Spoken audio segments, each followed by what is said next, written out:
Good morning दोस्तों, मैं संतोष Gupta Gupta math classes पर आप सभी का स्वागत करता हूं। दोस्तों, 2-3 दिन आपकी क्लास नहीं हो पाई, उसके लिए सॉरी। कुछ पर्सनल काम था, बट आज से हमारी रेगुलर क्लासेस होंगी। तो क्लास को सबसे पहले चैनल को सब्सक्राइब कर दीजिए जिन लोगों ने सब्सक्राइब नहीं किया है, और क्लास पसंद आ रही है तो लाइक करिए और शेयर भी करिए। तो हम परसेंटेज पढ़ रहे हैं और परसेंटेज की हमने 5 या 6 क्लास पढ़ ली थी। आज इसकी आगे की क्लास है और सबसे पहले बात करते हैं होमवर्क के क्वेश्चन की। तो जो होमवर्क का क्वेश्चन था वो क्या क्वेश्चन था उसको हम पढ़ते हैं और फिर उसको सॉल्व करते हैं। देखिए, क्वेश्चन था कि एग है ना, अंडों की कीमत में 50% की वृद्धि होने पर एक व्यक्ति 24 रुपए में 4 अंडे कम खरीद पाता है। तो 50% की वृद्धि का मतलब क्या होता है? 50% का मान होता है 1/2। हम सब जानते हैं 50% मतलब आधा, यानी 2/1 की वृद्धि। तो आप कहेंगे प्राइस क्या हो जाएगी? उसकी प्राइस हो जाएगी 2 से 3। ठीक है। तो कंजम्पशन को हम क्या करते हैं? कंजम्पशन को हम उल्टा करते हैं। क्यों करते हैं ये मैंने आपको क्लास में कई बार बताया है। तो कंजम्पशन क्या हो जाएगा? 3 और 2। कंजम्पशन क्यों उल्टा हो जाता है? क्योंकि आपको पता है जिस रेशियो में प्राइस बढ़ रही है उसी रेशियो में कंजम्पशन हमें कम करना पड़ेगा। तो अब आपको क्या बोला गया है कि पहले कंजम्पशन हमारा कितना था? 3। अब कितना है? 2। तो कितना कम हो गया कंजम्पशन? आप कहेंगे सर 1 कम हो गया है, पर ये 1 नहीं था। ये देखिए कितना था? 4 अंडे कम खरीद पाता है। तो 1 यूनिट का मान कितना हो जाएगा? 4। मतलब एक पेन की कीमत अगर 4 है तो ये कितना होगा? इतना। तो अगर आपको 2 पेन की कीमत निकालनी हो तो कितनी हो जाएगी? तो आप कहेंगे सर 8। और अगर 3 पेन की कीमत इधर निकालनी हो तो वो कितनी होगी? 12। तो अब आपको बताइए, पहले वाली कीमत थी, है ना, और ये अब वाली कीमत है यानी प्रेजेंट। तो आपसे पूछा है तो अंडों की प्रति दर्जन वर्तमान कीमत क्या होगी? तो आप मुझे बताइए, 24 रुपए में हमने 4 अंडे कम खरीदे थे, यानी जो 8 अंडे हैं वो कितने में खरीदे थे? 24 रुपए में कितने? 8। तो एक एग की कीमत क्या होगी? 3 रुपए, है ना। तो उन्होंने ये नहीं पूछा है कि एक एग की कीमत क्या है, उन्होंने पूछा एक दर्जन। तो एक दर्जन में कितने होते हैं? हम जानते हैं 12 होते हैं। तो एक दर्जन कितने आ जाएंगे? 1 डजन 36 के। ठीक है। अगर उन्होंने ये वर्तमान पूछा, अगर पहले वाली पूछा होता तो हम इसमें मल्टीप्लाई करते। ठीक है। आई होप कि आपको ये क्वेश्चन समझ में आ गया होगा। अब हम चलते हैं अपने अगले क्वेश्चन की तरफ। देखिए, एक चुनाव में दो प्रत्याशियों में से जीतने वाले प्रत्याशी को कुल वैध मतों का 80% मिला। यदि कुल मत 1,80,000 हैं जिसमें 10% अवैध घोषित कर दिए गए तो हारने वाले उम्मीदवार को कितने वैध मत मिले? देखिए, इसमें आप चाहें तो 100% मान के भी कर सकते हैं इस क्वेश्चन को, या हम चाहें तो डायरेक्ट 1,80,000 से भी कर सकते हैं। तो हम 1,80,000 से करते हैं। टोटल वोटिंग लिस्ट कितनी है? 1,80,000। तो अब आपको बताए इसमें क्या इनवैलिड हो गए हैं। कई बार वोट डलते हैं तो मशीन की खराबी के कारण क्या होता है? इनवैलिड हो जाती है। तो अगर मैं इसमें से 10% इसका देखूं, 10% कितना आएगा? तो आप सभी जानते हैं सर 1,80,000 का 10% आएगा 18,000, क्योंकि एक जीरो हम हाइड कर देते हैं। तो अगर मैं इसमें 18,000 वोट माइनस कर दूं क्योंकि ये इनवैलिड है, तो आप जानते हैं ये वोट कितने बचेंगे? तो आप कहेंगे ये वोट बचेंगे 162 और ये 000। ये वैलिड वोट है। ये क्या है? ये वैलिड वोट है। और हार और जीत का फैसला होता है हमेशा वैलिड वोट से। तो अब आपसे पूछा गया है कि कुल वैध मतों का 80%, यानी इसका नहीं ना, इसका, किसका? इस वाले का, इसका 80%। तो इसका 80% अगर आप जानते हैं जीतने वाले को मिलेगा, तो हारने वाले को कितना मिलेगा? 20%। तो अब आपसे पूछा हारने वाले को कितने वोट मिले? तो आप जानते हैं 1,62,000 टोटल वोट है, इसमें से 20%, और 20% का मान हम जानते हैं 1/5। 5 से कितना आएगा? 5 तिया 15, ये 1 बचा, 5 दूनी 10, 5 से 4 20 और 2 0, यानी 20% कितना आ गया? इतना। यानी हारने वाले को कितने मिले हैं? इतने वोट। अगर वो पूछता जीतने वाले को कितने मिले हैं तो हम उसका कितना निकालते? 80%, 4/5। ठीक है ना। अब हम चलते हैं अगले क्वेश्चन की तरफ। देखिए, किसी चुनाव में दो प्रत्याशी हैं। पंकज ने कुल वैध मतों का 65% हासिल किया। कुल मत कितने थे? 6,000। तो अन्य प्रत्याशी को कितने वैध मत प्राप्त किए यदि कुल मतों का 25% क्या है? अवैध घोषित हो गया, इनवैलिड। तो हम क्या करेंगे? टोटल वोट कितने हैं? आप कहेंगे सर 6,000। इस 6,000 में 25% तो इनवैलिड हो गए। 25% कितना होता है? 1/5। तो हम 6,000 का 1/5 निकालेंगे, 1/4 सॉरी, 25% का तो 1/4, 4 एकम 4, ये कितने बचे 2, 4 पंजे 20 और 2 जीरो, यानी 1500 वोट क्या है, इनवैलिड हो गए हैं। तो मैं क्या करता हूँ, इसमें से 1500 वोट को माइनस कर देता हूँ। अगर आप 1500 को माइनस कर देंगे तो कितने बचेंगे, 4500। और ये कैसे वोट हैं, ये वैलिड वोट हैं, ठीक है। तो अब आपको बताए कुल वैध मतों का 65%, ये जो वैलिड वोट हैं इनमें से 65% किसी एक व्यक्ति को मिला है। तो मैं लिख देता हूँ कि 65% किसी एक को मिला है, तो बचा हुआ 35% किसी एक को मिला होगा, है ना। तो अब आपसे क्या पूछा है, अन्य प्रत्याशी निशांत ने कितने वैध मत प्राप्त किए। तो अब आपको बताया जो हारने वाला है अन्य, क्योंकि पंकज को इतने मिले हैं तो मैं पी लिख देता हूँ, निशांत को इतने मिले हैं। तो अब आप जानते हैं 4500 का कितना निकालना हमें, 35%, परसेंट के लिए 100 आएगा नीचे, तो 2 जीरो से 2 जीरो कट गई। 35 से 5 का मल्टीप्लाई करते हैं, या 45 का कर लीजिए। 35 से 5 कितना होता है, 175, 175 की 5, कैरी कितना आएगा 17, 35 चौके कितना होता है 140, 140 और 17 कितना होता है 157, यानी आंसर आ जाएगा 1575। तो ऑप्शन नंबर क्या होगा, ए। अगर वो पूछता पंकज को कितने मिलेंगे, तो पंकज का हम कितना निकालते हैं फिर 4500 का 65%, ठीक है। ये क्वेश्चन भी आपको समझ में आ गया होगा। अब मैं चलता हूँ अगले क्वेश्चन की तरफ। तो अगले क्वेश्चन में बोला गया है, एक चुनाव में 8% मतदाताओं ने अपना मत नहीं डाला और चुनाव में सिर्फ 2 प्रत्याशी थे। जीतने वाले प्रत्याशी ने कुल मतों का 48% प्राप्त करके इतना, देखिए अब आप देखिए इसमें क्या है, 100% वोट मानने पड़ेंगे हमें, क्योंकि इसमें वोटों की संख्या नहीं दी, तो 100%। अब आप क्या कहेंगे, सर 8% मतदाताओं ने तो वोट नहीं डाला, मतलब ये किसी गांव की जनसंख्या अगर 100% है तो 8% लोग वोट डालने नहीं गए। ये 8% क्या है, वोट नहीं डालने गए ना, वोटिंग, या आप इसको लिख दीजिए वोटिंग नहीं हुई।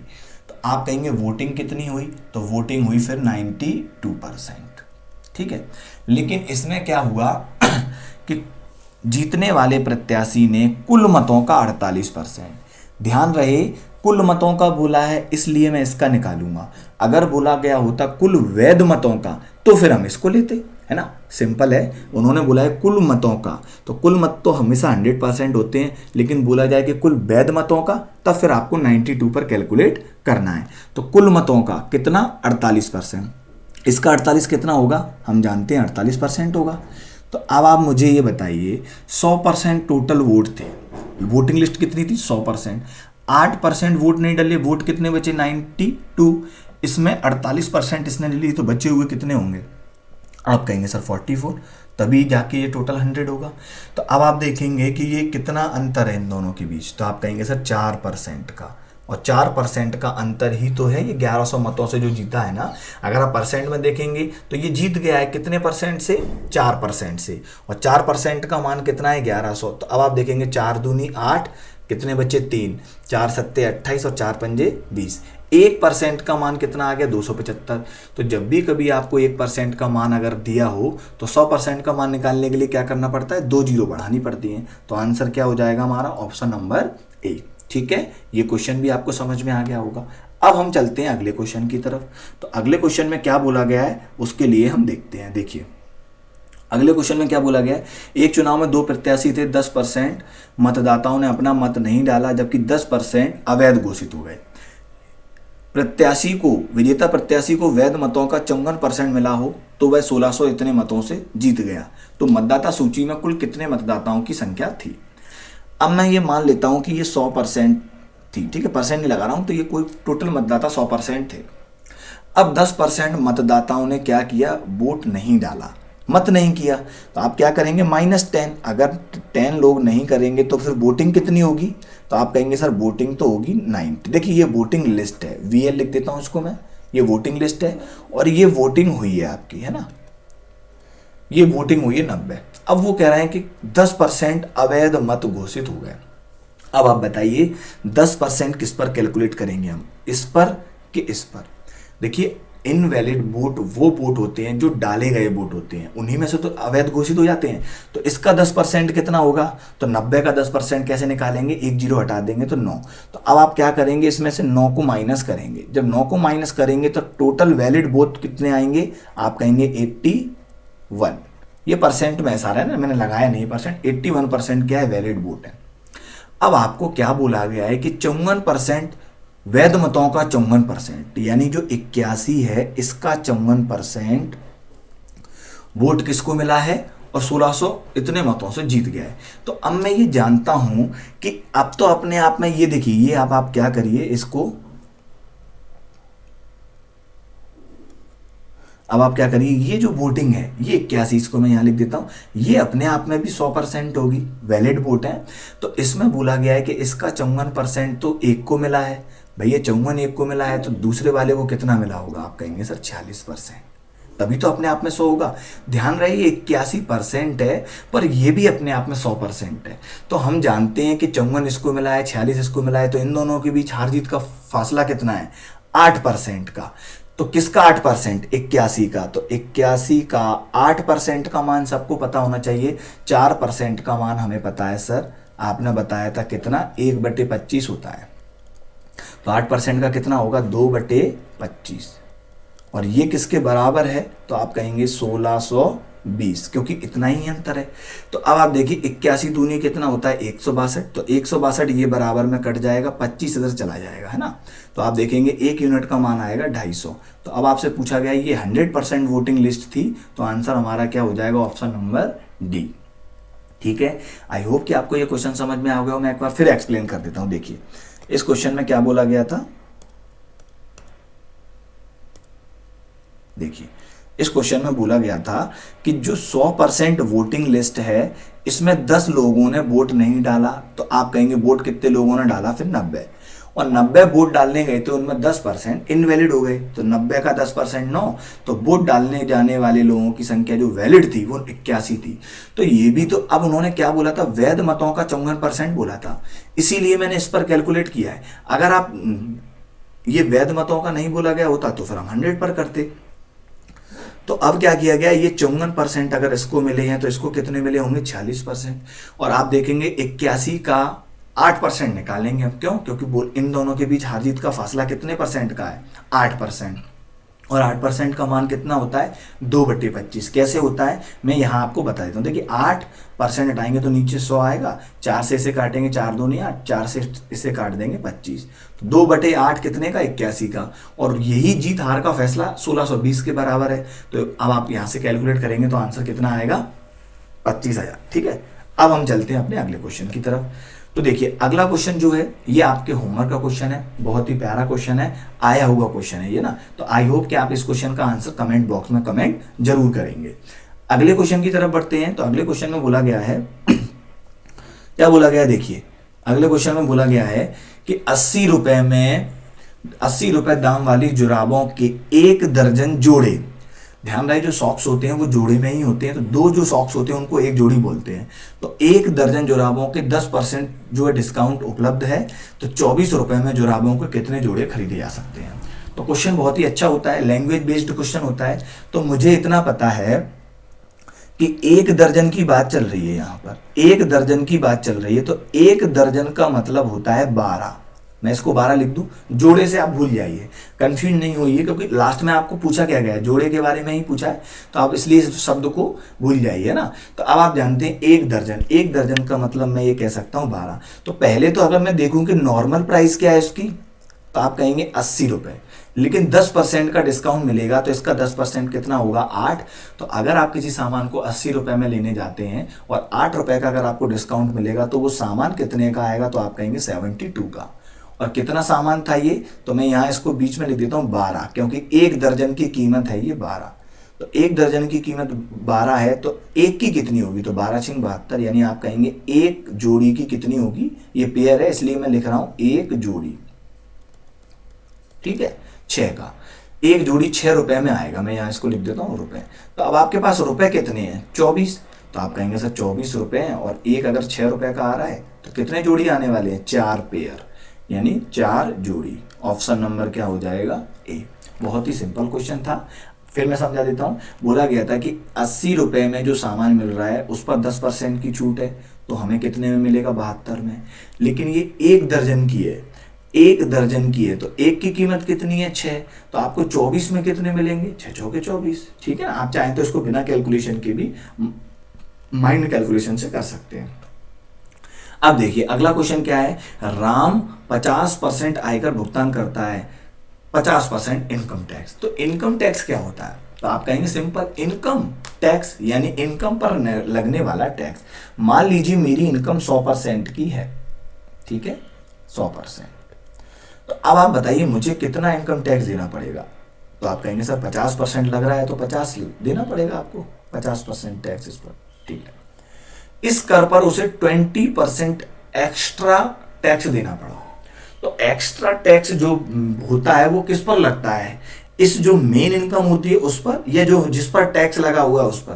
तो देखिए जो एडिशनल टैक्स होता है, जो अतिरिक्त टैक्स होता है, वो हमेशा अपनी जो टैक्स लगा है उस टैक्स पर टैक्स, अतिरिक्त भार, अधिभार का मतलब टैक्स पर टैक्स। तो अब आपको पता है, मान लीजिए मैं आपको इसको ऐसा, देखिए 100 रुपए में कमा के लाया और सरकार ने कहा भैया 50% टैक्स दे दो आप, तो मैं कहूंगा लो भाई 50 तो मेरे चले गए, 50 रुपए तो मेरे चले गए, चले गए। अब वो ये कहना चाह रहा है 20% आपको एक्स्ट्रा देना है, तो वो एक्स्ट्रा इनकम देना है, तो ये टैक्स जो मैंने 50 रुपए सरकार को दे दिया है, तो अब मेरे पास कितने रुपए बचे हैं 50, तो ये तो मेरे पास एक तरह से अभी सेव है, लेकिन अब मैं 20% एक्स्ट्रा टैक्स दूंगा तो वो इस पर दूंगा। तो इसका 20% कैसे निकालेंगे, तो सर इसका 10% निकालेंगे तो 5 आएगा, क्योंकि एक जीरो हटा देंगे तो 10% अगर 5 है तो 20% कितना होगा 10, तो 10 और लगेगा, 10 और लगेगा तो टोटल ये कितना टैक्स हो गया, आप कहेंगे सर 60 रुपए, और 60 रुपए टैक्स है कितने पर कैलकुलेट किया है हमने से 100 पर, तो डायरेक्ट आंसर कितना आ जाएगा 60, ऑप्शन नंबर बी। ठीक है, अब हम चलते हैं अपने अगले क्वेश्चन की तरफ। तो अगले क्वेश्चन में क्या बोला गया है कि एक टीवी सेट पर बिक्री कर 7.5% से 8% बढ़ा दिया जाता है, तो एक टीवी जिसकी कीमत 19,000 रुपए बिना बिक्री करके है को खरीदने के लिए कितनी अधिक राशि चुकानी होगी। इस क्वेश्चन को कैसे करें, इस क्वेश्चन को करने के लिए भी आपके पास 2-3 तरीके हैं, लेकिन हम बिल्कुल सिंपल क्वेश्चन को सिंपल कंसेप्ट से करते हैं।